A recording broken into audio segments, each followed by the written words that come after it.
Sir నా పేరు MP Anjaneyulu sir. మేమంతా గుంటూరు గ్రామ దళితులు ఎస్సీలు. ఇక్కడ ఈ భూములు మాకి 1954లో భూములు పంపిణీ చేసినారు. ఈ భూముల్లో ఇచ్చినప్పుడు మాకు గుట్లు కొండలు ఇవన్నీ ఉండేటివి. ఇవన్నీ సాగు చేసుకొని మా తండ్రి గారు మా తాతగారు అంతా మాకు ఇచ్చినారు. మాకు ఇండస్ట్రియల్ పార్క్ ఏర్పాటు చేయాలనే ఉద్దేశంతో నోటీసులు జారీ చేయకుండా మాకు నోటీసులు ఇచ్చినారు. నోటీసులు ఇచ్చింటే మళ్ళీ మేము వ్యతిరేకించినాము దాన్ని. మా భూములు మేము ఇవ్వము, ఆ భూములు లేకపోతే మేము బతికే కష్టమవుతుంది. మాకు ఎప్పుడు 1954లో మా తాతల కాలం ఇచ్చిండేటివి సాగు చేసుకొని పొద్దు ఏదో ఇది పంట చేసుకొని జీవనం అవుతాంటివి. ఇందులో ఇంకోటి ఇక్కడ గొల్లపల్లి రిజర్వాయర్ వచ్చింది. అక్కడ నీళ్లు వస్తే మాకేదో మా పంటలు పండించుకొని ఏదో చేసుకొని మా కుటుంబాన్ని పోషించుకునే ఉద్దేశంతో ఉంటుంది. ఇప్పుడు ఎటువంటి తాగేదులు లేకుండా మాకు ఈ నోటీసులు ఇచ్చి భూమిని ఆక్రమించుకోవాలని చూస్తుంది ప్రభుత్వము. ఇటువంటి వైఖరిని మేము వ్యతిరేకిస్తున్నాము. ఎటువంటి పరిస్థితుల్లోనూ మా భూములు మేము ఇచ్చేకి సుగమంగా లేము. అదే కాకుండా ఇక్కడ శ్మశాన వాటికి కూడా లేదు. మాకే ఎవరెవరి పొలంలో వాళ్ళు కూల్చుకోవడము జరుగుతూ ఉన్నది. కాబట్టి ఈ నిరంకుశ వైఖరిని, ఈ భూముల ఆక్రమణని ఆపాలని మేము మా దళిత రైతులంతా ఆవేదన వ్యక్తం చేస్తున్నాం సార్. నా పేరు రామసుబ్బమ్మ, గుంటూరు గ్రామము.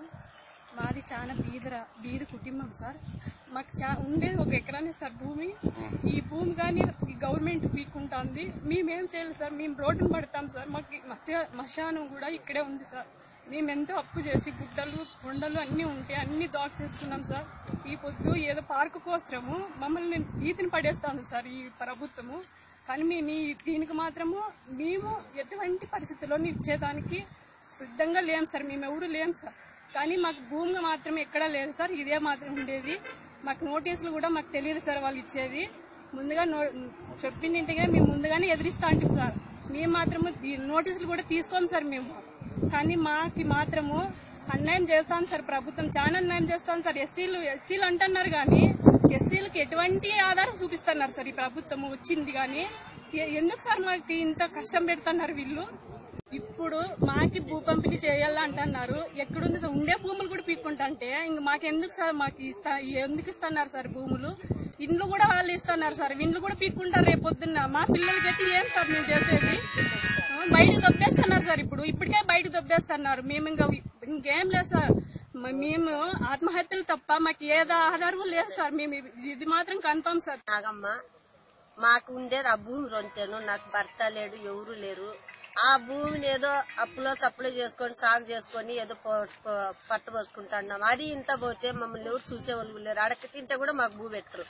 మేము ఎక్కడ తిరిగి ఇంక సాగుకు తప్పితే వేరేదే మాకు మార్గం లేదు సార్. మాకు దయచేసి ఈ భూములు మాత్రం పోగొట్టుకోకుండా మాకు కావాల. వావలమ్మ, నా పేరు ఎట్టి వావలమ్మ. నాకు 2 కొడుకులు 2 బిడ్డలు.